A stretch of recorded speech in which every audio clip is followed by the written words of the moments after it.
Sinilah ya, insan. Kita gunakan insan ini dalam bahasa ma'rifat.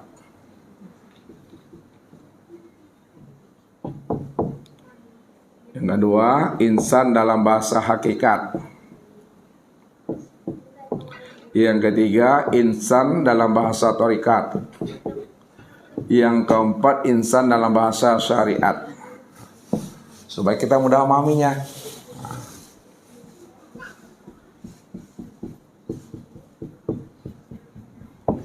Kita ambil dulu dari bawah. Nah, dari bawah itu dalam bahasa tauhidnya apa? Dari bawah ke atas apa namanya Bapak Ibu? Tarki. Tarki itu kita membaca dari bawah ke atas. Kalau bahasa kelipa dalam bahasa Silek, batangkan naik, berjanjang turun, batangkan naik. Ya gitu kelipa. Iya tuh, iyon salah. Sekarang insan, lihat. Insan dalam bahasa syariat, ini yang disebut namanya dengan hamba. Ya, sebut namanya dengan hamba Allah. Tambah Allahnya. Insan itu yang disebut namanya hamba Allah. Itu bahasa syariat tuh. Jadi kalau orang syariat selalu menggunakan bahasanya adalah hamba Allah. Ya. Siapa yang sholat tuh hamba Allah. Itu bahasa syariat tuh. Naik kita ke atas. Ini kan betul nggak naik dari namanya. Naik bahasa thariqat. Siapa insan itu dalam pandangan bahasa thariqat? Insan itu dalam pandangan bahasa thariqat, bahwa insan itu disebut namanya cermin Allah, mir'atillah. Cermin Allah atau bayang-bayang Allah. Ada cermin Allah atau bayang-bayang Allah. Itu bahasa thariqat. Ya. Kalau Arabnya mir'atillah. Siapa insan? Insan itu mir'atillah. Mir'atillah apa artinya? Cermin Allah. Apa maknanya? Bayang-bayang Allah. Itu bahasa thariqat namanya. Naik lagi ke atas. Insan dalam pandangan hakikat. Insan dalam pandangan hakikat, ini yang disebut namanya kenyataan Allah. Kenyataan Allah. Atau Arabnya tajalli Allah. Tajalli Allah. Tajalli.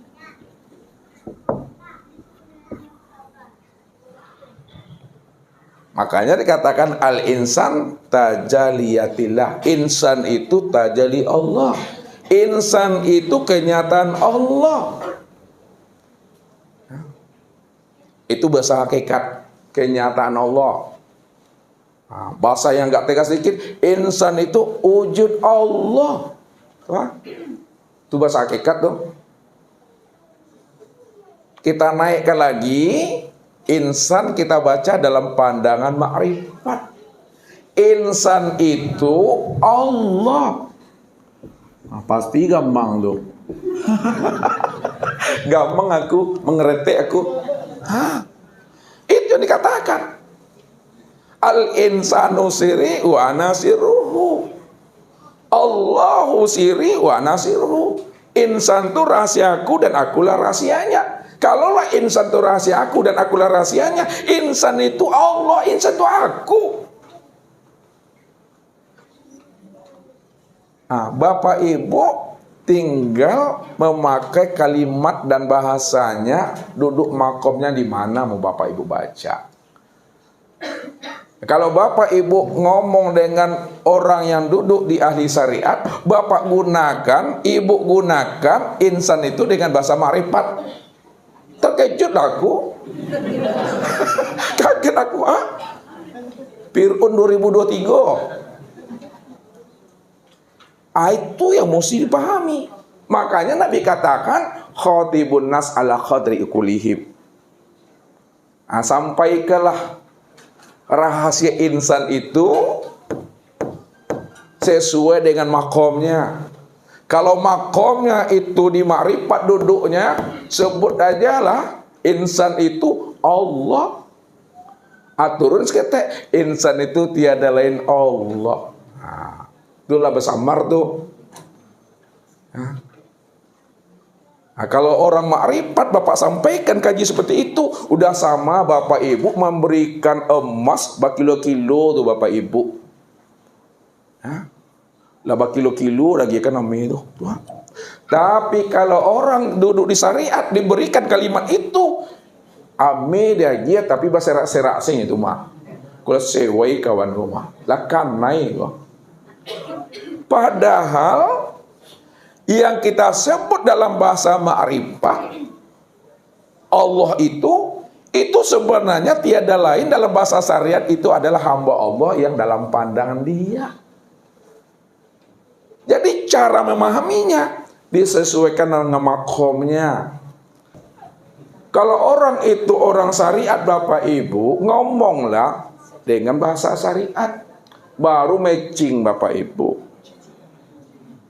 Pandai lo Ustaz mah. Kalau orang itu orang hakikat, gunakan bahasa hakikat.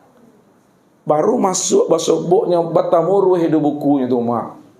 Ya, jadi kalau orang hakikat berjumpa dengan orang hakikat, gunakanlah bahasa hakikat. Ala batamuru hidup buku nama mak, la batamu be di penyakit nama. Kalau kita tidak tepat pemakaian kata, tidak tepat kata yang kita ambil dan kita gunakan, maka ini akan menimbulkan sesuatu kerancuan dia nanti pada orang yang menyimak, pada orang yang mendengarnya. Jadi disesuaikan dengan situasi dan kondisinya. Ya. Itu maksudnya orang yang arif dan bijak. Jangan kita paksakan orang mesti mengikuti pemahaman kita. Kita yang masuk ke dalam pemahaman dia. Dari dalam kita menariknya. Kayak melayang-layang Bapak Ibu. Ibu-ibu pernah melayang-layang? Bapak yang melayang-layang. Layang-layang tuh kalau anginnya dareh Bapak Ibu, kencang. Ya, supaya tidak putus layang-layang tadi, diulur. Diloro. Loro-loronya. Ya, loro itu bahasa Minang tuh. Dilulur. Supaya nak putui. Itu maksudnya. Ketika nak berangin, ditariknya tuh. Itu maksudnya. Dilihat si suasana batinnya. Ini udah nyambung dah nih? Belum. Kalau belum nyambung jangan dipaksakan dia. Inilah yang rahasia Nabi. Kenapa Nabi itu mampu menyempurnakan isi Al-Quran kepada umat 23 tahun. Tentang apa yang diajarkan Nabi? Tentang akidah, apalagi ibadah dan akhlak. Lebih kurang 23 tahun Rasulullah itu berdakwah. Umat ini paham dan mengerti Bapak Ibu. Kenapa? Nabi itu arif dan bijaksana dalam menyampaikan kaji. Ndak namu men palsu Bapak Ibu. Ya, mentarek. Kalau sekarang banyak cara berdakwahnya seperti calo di terminal. Tahu calo di terminal? Ala jale kawan kau lah punya tiket Kamabu, kesiko bu, akan seperti tarik-tarik jual itu. Akhirnya hilang tiket orang, balik yang baru balik. Ini yang diajarkan Allah. Ud'u ila sabili rabbika bil hikmah wal mau'izatil hasanah wajadilhum billati hiya ahsan. Serulah kepada Rabbmu. Ya, umat ini orang yang kamu cintai, orang yang kamu kasihi. Ajak mereka itu kepada jalan Allah. Suruh mereka itu berakidah, beribadah, berakhlak. Dengan cara apa? Bil hikmah. Itu dia. Bil hikmah itu sama mengambil rambut dalam tepung. Rambut tak putus, tepungnya tidak berserakan. Seruan kita masuk, dakwaan kita masuk, ajaran kita masuk, nasihat kita masuk, tapi mereka tidak pernah tersinggung dan tersindir. Dengan arif bijaksana, gunakanlah bahasa yang tepat. Gunakan bahasa yang sesuai dengan akal pikirnya. Yang kedua, wal mau'izatil hasanah. Dengan cara pengajaran yang baik, ya, pengajaran yang lunak, yang lembut, yang bersahaja, yang menyentuh batin. Sentuhlah batin mereka itu dengan batin di sini. Karena dia punya hati, kita juga punya hati. Dia punya rasa, kita juga punya rasa. Sambungkan rasa yang ada pada diri kita ini kepada rasanya. Dengan rasa. Mau'izah, pengajar yang tepat, yang mudah dipahami, yang mudah dimengerti oleh mereka. Sehingga apa? Mereka mendengarkan kalam-kalam kita tentang ilmu tauhid, tidak bertambah ubannya Bapak Ibu. Tidak panjang-panjang lale lah. Tapi kalau tidak disesuaikan dengan makamnya, bisa itu lari malam itu mah, mengecek sepanjang jalan itu mah. Tidak abil itu dengan diri itu. Colete-colete sih itu. Mesti mau'izatil hasanah. Yang ketiga, sampaikanlah akidah ibadah dan akhlak itu dengan mujadalah wajadilhum billati hiya ahsan. Itu dengan cara berdiskusi, dengan cara bermuzakarah, dengan cara berdialog. Ini orang ini bisa nak diajak diskusi ini, bisa nak diajak bermuzakarah ini, bisa nak diajak ini bermuzakarah ini. Lihat makomnya. Ini ulama nih, ini kiai ini labai ini ongku nih. Ini dengan cara bermujadalah, saling isi mengisi, saling asah mengasah di situ.